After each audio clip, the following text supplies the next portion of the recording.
আমরা রসুল সাল্লাল্লাহু আলাইহি সাল্লামের সাথে ছিলাম 1400 মানুষ, আর হুদাইবিয়াতে একটি মাত্র কূপ ছিল। আমরা এটা থেকে কিছুটা পানি পান করি, ফলে শীঘ্রই এক ফোঁটা পানিও বাকি থাকলো না, এক ফোঁটা পানিও বাকি থাকলো না।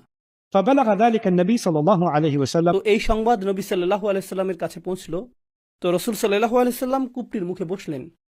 তিনি একটি ছোট পাত্রে পানি চাইলেন এবং সেই পানি দিয়ে তিনি অজু করলেন। ثم مضمض ودعا ثم صبه فيها তারপর রসুল সাল্লাল্লাহু আলাইহি সাল্লাম কুলি করলেন এবং তা কূপে নিক্ষেপ করলেন।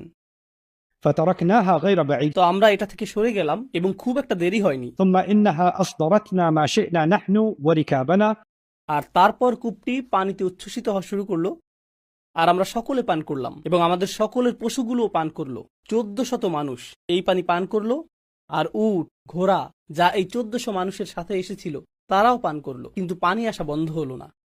এটা ছিল রসুল সাল্লাল্লাহু আলাইহি সাল্লামের একটি মুজিজা, আর এটা ছিল ইমানদারদের ইমানকে নবরূপে বলিয়ান করার একটা উপায়। যারা এই সময়ে এসেছেন, যাদের ব্যাপারে মুনাফিকরা ধারণা করেছিল যে তারা আত্মঘাতী অভিযানে যাচ্ছেন, কিন্তু তারা এখন এই অনুভব করছেন যে আল্লাহ তাদের পাশে রয়েছেন। আর এখন তারা এই ছোট ছোট মুজিজাগুলো দেখতে পাচ্ছেন, যেমন লাল উটের অধিকারী ব্যক্তিটি, এটাও একটা ছোট মুজিজা। আর তারপর তারা হুদাইবিয়ায় পৌঁছা এবং কূপে পানি প্রবাহিত হওয়া, এটা ছিল আরেকটি ছোট মুজিজা। তো একের পর এক এই মুজিজাগুলো ঘটতে লাগলো।